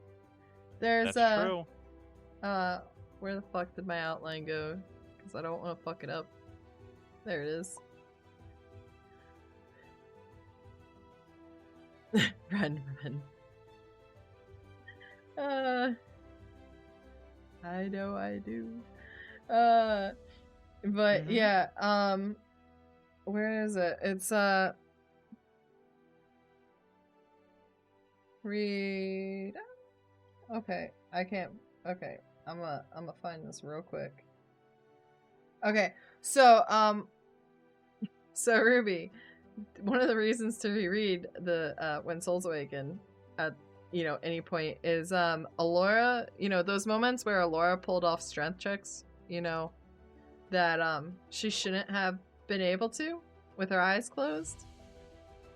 That was alluding to that kind of shit. That was alluding to that stuff, like back in chapter 4 with the bear chap. She was already doing that shit. That's right. So, while we have Ruby and Miranda and possibly still Crow here, I don't know because Crow's kind of like been quiet. But if any of you have any last-minute questions, I will gladly take a couple. I don't know about Amanda. Otherwise, I'll take any. Yeah. But, otherwise, yeah, we'll Crow move is on still to here. announcements. Okay. It's still in the chat anyway. Okay, cool. I wasn't sure. No, if you click it, you can see yours is in the chat. Oh, And neat. Crow I is didn't one of notice them. that. Look at that. Okay, that's good to know. You can see my VIPs. Crow is a VIP.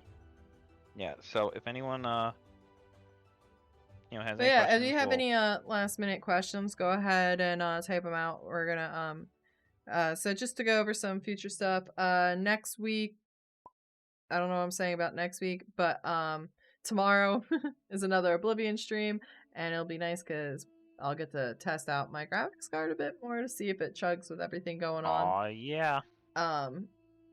Because I've been having some issues with it on there before this graphics card, so I'm super excited. And then so the next content to come out, it will be on the 23rd is when the next chapters for When Souls Awaken will be released to Patreon, and that will be chapters 59 and 60. Minding Empathy will be updated on Tapas, and then the new chapters for When Souls Awaken will come the following week to Tapas on the 28th and 30th. So there was some family emergency stuff and a lot of life bullshit that was pushing back the schedule and fucking it all up. But things have calmed down, so I'm hoping to get back to some normalcy next week. So yeah. yeah. What was that, Amanda? What was that last bit? So yeah, that's what I said. Yes, and also summer vacation too. Thank you, Ruby. So for my end, so the Fleanian Tales next episode drops tomorrow morning, which that one is already up on Patreon, but Patreon will get their next episode tomorrow. So Ruby, especially, you have something to look forward to with that, because I know you're just dying to find out more about certain things. And that's tomorrow's episode on Tapas is going to be a shorter episode. I'm going to let you know right now. That is because I just had a lot going on the week that I was working on that, so I needed that kind of episode as a kind of a break episode. So it is a bit of a tease of an episode, but the next one is going to be considerably longer, so don't worry. It will be worth it. In addition to that, now that I have my tarot and I've been getting some good practice with it, I am going to start offering tarot readings to my patrons. I'm also going to be offering, paid tarot readings just in general. I've got to just get the prices figured out for that, but I'm going to probably announce those with my Sigil Sunday post, most likely. All right. That's all I've got. Okay. Well, big thanks for everyone that came and watched the stream and that are supporting our other content beyond, our gaming streams and whatnot. So next week we should be back to a more normal schedule. Tapas is still going to be lagging 1 week behind, as always. So next week, Patreon gets an update, but Tapas will get an update for Mining Empathy. Move Monday will be starting. To terrify me on The Exorcist, and but the next stream is tomorrow on Oblivion. We're continuing that playthrough, trying to finish the Fighters Guild and maybe then hop into the Mages Guild, I guess. Because eventually we'll run out of stuff to do and end up doing something. But I'll need people to come keep me company because Hippie will only be there for the first hour tomorrow. Well, that actually depends on if I'm still here. Oh yeah, first hour or 2 hours. Yeah, depending on if we'll I'm see here how it goes physically, but you know, that's dependent on a lot of things. So yeah, either way, next week we'll be back to normal scheduling of stuff, and Move Monday will be The Exorcist in VR. Wednesday will be the continuation of Valheim, and then Friday again will be Oblivion. The next Storytime Chit-Chat will be the 19th, which will be on the 29th, 2 weeks from today, since we do this every other day. You may be ghosting. Sorry, y'all. It's not ghosting if you warn us. Yeah. Honestly. Ghosting is when you disappear without any warning. You, like, vanish. But no, it's fine. You have stuff going on. You got the task coming up, and I'm, like, super excited for you. You're gonna ace it. Anyways, thank you, everyone, so much. And I appreciate the hell out of everyone's support. I love you guys. Have a good night. Thank you so much for coming. Everyone. Oh, and huge fucking thanks to Ruby for all the questions, because I love them. They were so much fun to answer. Yes, they were so fantastic. Alright. Good night, my lovelies. Have a wonderful evening.